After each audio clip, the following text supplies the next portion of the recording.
Director Patel himself had no training or life experience for this position. The result of that incompetence is staggering. For example, after Attorney General Bondi publicly stated in February that the Epstein client list was, quote, sitting on my desk right now to review. 62 seconds ago, a single, shocking sentence completely dismantled the defense FBI Director Kash Patel had built over months. Even Senator Dick Durbin absolutely did not expect Patel to make such a confession so quickly. No one in the room could have anticipated an admission this explosive. Cameras captured every moment of the panic. So what did Durbin reveal about Dan Bongino's security clearance that made Patel expose to everyone that he was protecting secrets he should never have had access to? And how did that panic spill across the entire chamber? The date was December 11, 2025, 2:34 p.m. Location, Hart Senate Office Building, Room 216. The Senate Judiciary Committee chamber was filled with that suffocating tension felt just before an institutional collapse. FBI Director Kash Patel sat at the witness table. In his navy blue suit, he faced the entire Senate. His expression was controlled. For 3 hours, he had weathered tough questions about immigration enforcement, counterterrorism priorities, and budget allocations. Republicans had praised his leadership. Democrats had challenged his controversial decisions. But the scandal that would define his career had not yet been named.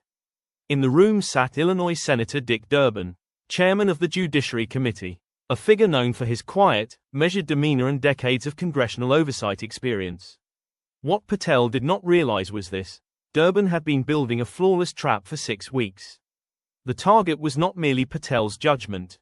The target was the details of how FBI security protocols were systematically dismantled to protect a Trump loyalist. At this point, let's pause for a moment. Who is Dick Durbin? Seeing Dick Durbin as merely a senator who asks tough questions would be a serious injustice. Durbin is a major figure who has served in the Senate for decades, known for reading legal details directly from documents and cornering witnesses not by shouting, but with evidence. He appears conciliatory, but if he has a file in his hand, there is no escape. Throughout his tenure as Judiciary Committee chairman, he has been known for forcing questions into a strict yes or no frame. In the corridors of Washington, there is a clear saying about him: if Durbin asks a question, he already knows the answer. That is why what follows was not a momentary spike of tension, but a meticulously prepared reckoning built over weeks. And if you don't want to miss where this process is headed, don't forget to subscribe now. Because this file does not close here. At 2:34 p.m., Durbin took the floor. The room fell into silence. Political reporters leaned forward. C-SPAN cameras tightened their focus on both faces. Everyone sensed something significant was about to happen, but no one could have predicted that a 62-second confession would shake the agenda for weeks.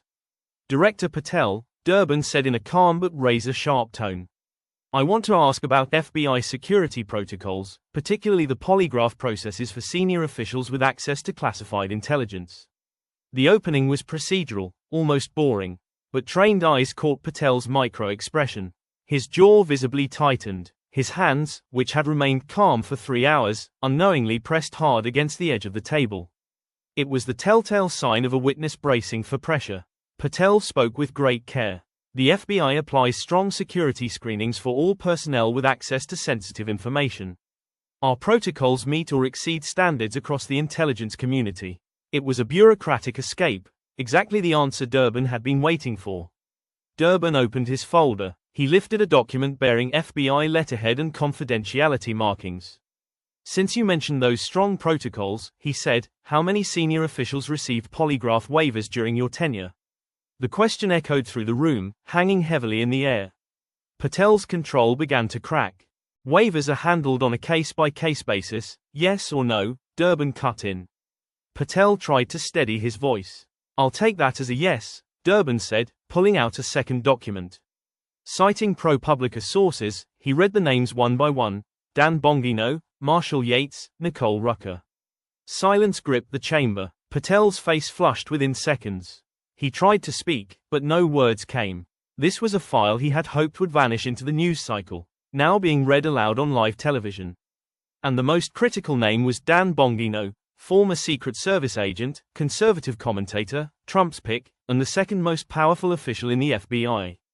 Durbin hardened his tone. These are not personnel matters. These are 40-year-old security protocols. You granted a polygraph waiver to someone with access to the president's daily brief. The room fully grasped the gravity of the accusation, but the trap had not yet closed. Durbin raised a third document, an internal communication, date, November 3, 2025. Subject, Senior Personnel Polygraph Results. According to the document, Bongino's initial polygraph produced a disqualifying alert. In other words, failure. Indicators of deception regarding foreign contacts and undisclosed financial relationships. The recommendation was explicit: immediate termination of the security clearance process. Patel's hands were now visibly shaking. His lawyers passed notes, but he didn't even look at them. Durbin continued, despite this, you granted a waiver. You allowed access to all classified intelligence, including the president's daily brief. And then came the question. Yes or no, under oath. Did Dan Bongino pass the polygraph? Patel went silent. For a moment, he avoided eye contact with everyone. 62 seconds later, his voice rose barely above a whisper, yes. The room erupted. Democrats jumped to their feet. Republicans were stunned. Reporters pushed out, breaking news, alerts. Durbin stood and delivered the blow. You gave access to the nation's most sensitive intelligence to someone who failed a polygraph. At the same time, you subjected career FBI agents to loyalty tests. This exposed two FBIs in plain sight, one lawless for the loyalists, the other oppressive for professionals. What followed was an avalanche. Global trending, lead stories, furious reactions from the intelligence community. 3 separate investigations within 48 hours. Bongino's resignation within 72 hours. Damage assessments that lasted for months. Which briefings did he attend? Which operations did he see? Who was put at risk? And Durbin closed with these words: the day you will be remembered is the day you admitted, under oath, that you granted a security clearance to someone who failed the polygraph. Sometimes in Congress, things don't take hours. Sometimes a single yes or no question is enough. In 62 seconds, a system where loyalty outweighed security was exposed on camera. This file is not closed. If you don't want to miss what comes next, subscribe. Because from here on, the questions will multiply, the documents will grow, and the truth will surface, sooner or later.